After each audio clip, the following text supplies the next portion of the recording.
Gather round the campfire, my crime-loving friends, because do I have a tale for you. One filled with so many twists and turns that it'll leave you questioning everything. Our story begins in the fall of 1978 at a tiny college called Champlain Regional in the eastern townships of Quebec.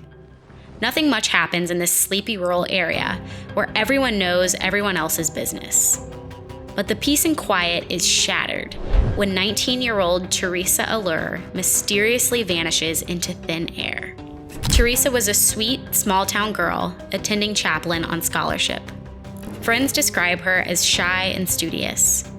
Definitely not the wild, partying type. She was pretty in that girl-next-door kind of way, with long brown hair, big trusting eyes, and a smile that lit up any room. It's November 10th when the bomb drops that Teresa is missing. Teresa's childhood BFF, who lives an hour away, has already been freaking out for days after radio silence from her gal pal. Finally, she calls Teresa's older brother Andre, who also happens to attend Champlain. Andre is shocked. How did he not know his own sister was MIA for a week? Well, turns out these siblings don't travel in the same circles. Andre promises the BFF that he'll look into it. When he asks around, he finds out that last Friday, most of Teresa's friends left campus for the weekend. But Teresa chose to stay behind to cram for some exams. Two girls who lived across the hall had made plans to listen to records with her later that night. But when they swung by at 9 p.m., no answer. Teresa was nowhere to be found. These friends didn't sound the alarm right away. I mean, they're independent college kids. But days pass without a word from Teresa, and by Wednesday, her friends enter her dorm room and rifle through her stuff, getting more freaked out by the minute. Finally, almost a whole week later, they notify Andre that his baby sister is gone without a trace. Andre freaks and immediately dials up his and Teresa's parents. Mom and Pop rush straight to campus, where they grill police and school officials on what happened to their daughter. Here's where things take a shady turn. The school director and police have already decided Teresa brought this nightmare on herself. Why?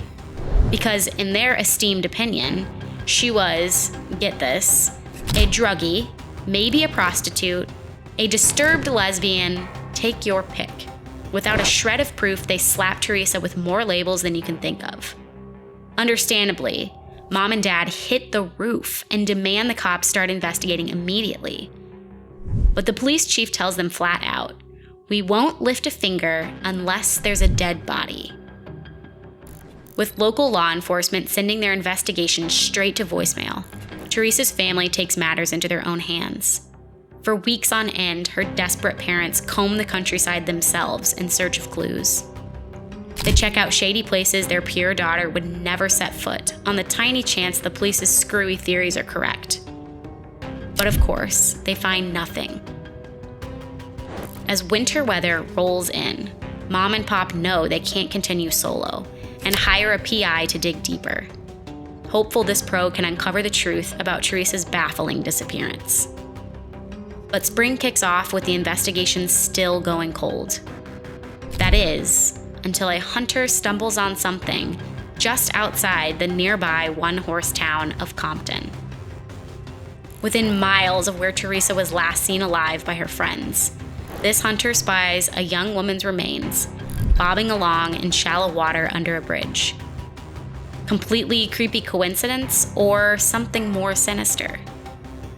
Cops call Teresa's parents to urgently identify if this discovery could be their daughter.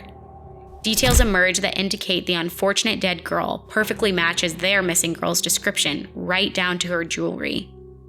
Yet tragically, the waterlogged body remains a question mark. Teresa's grieving parents can't officially ID their baby because the corpse is too deteriorated and ravaged by nature's cruelty over the harsh winter. Their only choice is to pray dental records will unlock the victim's identity. For days, Mom and Dad's hopes and hearts dangle by the thinnest thread, but science eventually confirms their worst nightmare. The corpse under the bridge belongs to none other than their precious missing daughter. So now that Teresa's body has surfaced 6 nightmarish months later, you'd expect a top priority police investigation to launch full throttle, right? Wrong. Remember how local law enforcement blamed missing Teresa's troubles on her being a supposed junkie hooker? Well, they stubbornly stick to speculating she OD'd, despite zero evidence. These cops clearly failed Detective 101 because they continue ignoring basic proof staring them in the face. They don't even test for sexual assault due to her mostly nude state, and clothes she wore the night she vanished still haven't materialized. Yet the cherry on top of this garbage investigation is the coroner's shocking autopsy revelation. Teresa's neck shows clear signs of strangulation. Someone choked this innocent girl to death. This is no druggie doing herself in. It's murder. You'd assume the cops would then kick the case into hyperdrive to nab her killer, right? Wrong again. Rather than revise their faulty theories, the police continue dismissing Teresa's suspicious strangulation. They stand firm that her demise must somehow tie to drugs, despite zero proof. Teresa's parents rightfully rage and beg for more investigation into their baby's horrifying death by asphyxiation. But, disgustingly, local law enforcement continue to stick to their story, and from where they stand, no investigation is needed.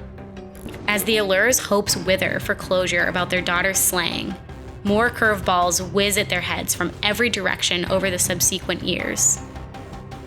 Despite proclaiming little need to probe further, new tidbits of information randomly trickle from the tight-lipped small-town police. Stuff like finding Teresa's discarded wallet miles away, and shockingly learning she bore 0 drugs in her system. Yet the cherry on top is detectives destroying damning forensic evidence before the family can independently analyze it for answers. I kid you not. These fumbling police flat out chose protecting their reputation over properly prosecuting a young woman's murder. Their so-called investigation feels like one big joke on the poor Allure family. My mind boggles imagining what bombshell clues law enforcement carelessly erased. Were they hiding something sinister to avoid scandal hitting their backwoods burg? Did they royally botch this entire investigation from the jump? Or perhaps even more chilling, is one of their own secretly guilty of killing Teresa?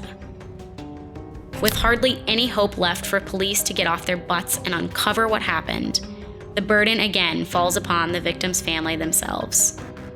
They painstakingly retrace Teresa's final days to uncover what the police seemingly refuse to bother doing themselves.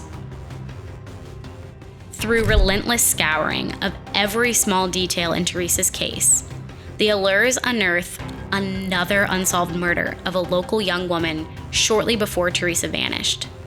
Too many similarities for more coincidence to stack up between these mysteriously slain gals. Yet still, lazy law enforcement insists on disregarding any connection.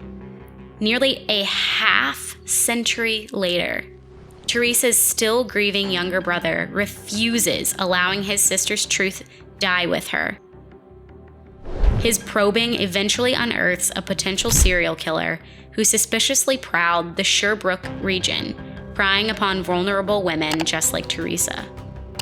Yet despite this promising person of interest possibly solving a string of cold cases, Teresa's story still irritatingly hits dead ends after all these decades.